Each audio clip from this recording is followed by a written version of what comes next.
Sooner or later, all of us must bear something that appears to be unbearable. And in bearing the unbearable, we realise how little control we have over much that damages our society and ourselves.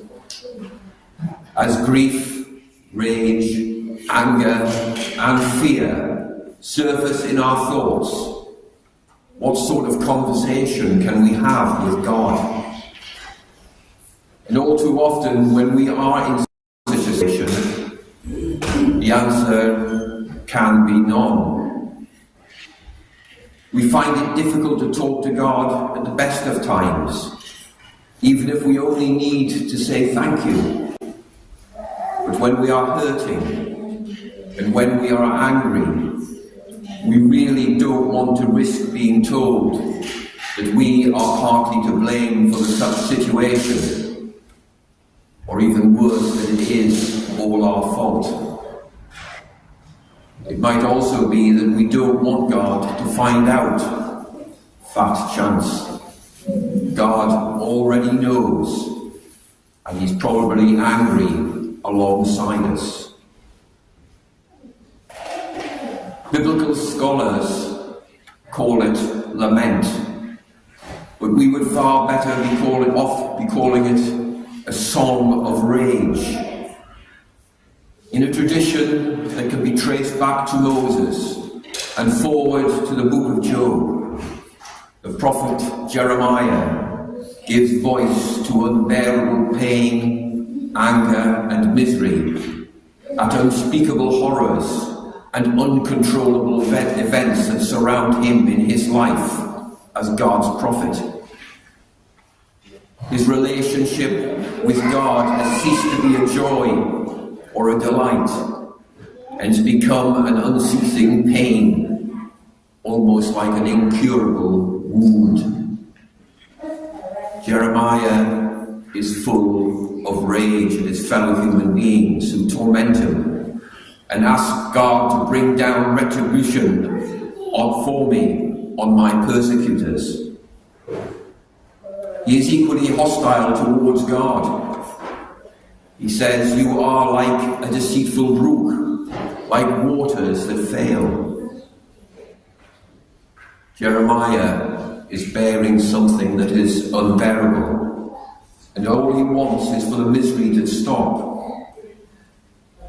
But even when God comes to him in response to his outburst of rage, it is troubling.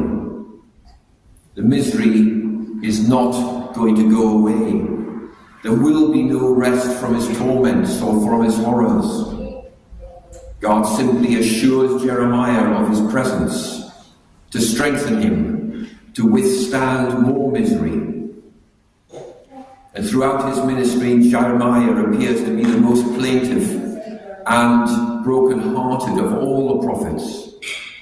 His name has become a byword for complaining.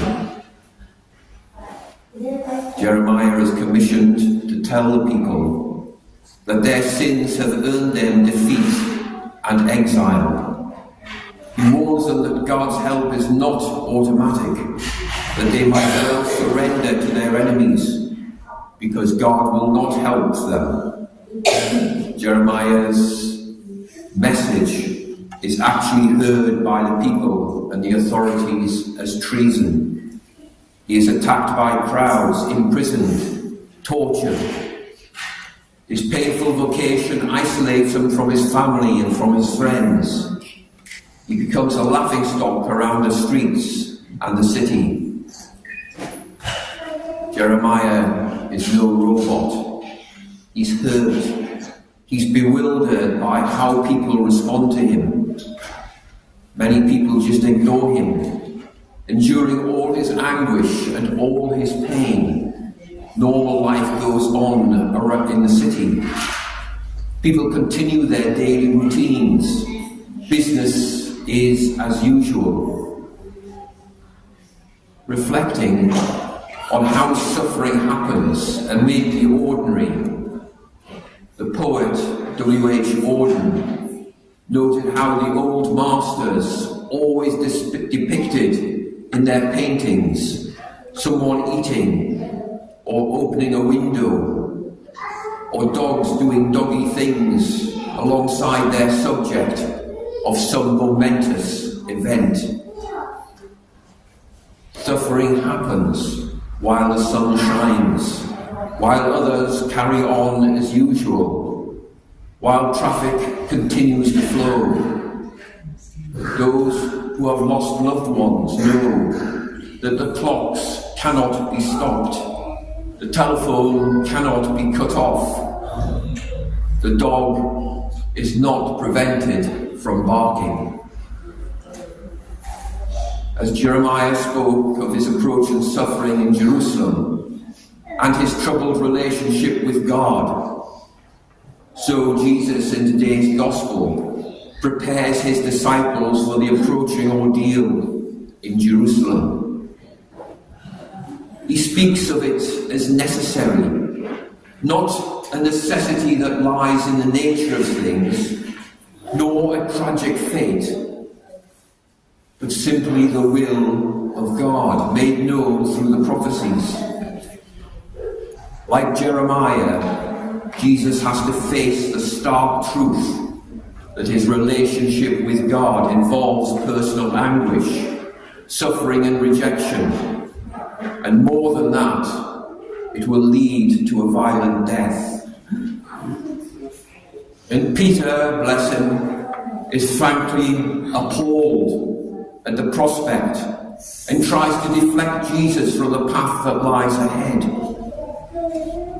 And after having declared that Jesus to be the Messiah, as we heard last week, a title associated with victory and glory, Peter now denies. He denies that Jesus must suffer. Peter wants to banish suffering from the agenda. Jesus brings the subject to the forefront of the conversation. Let's be blunt. To understand Jesus means to understand suffering and to understand the way of the cross.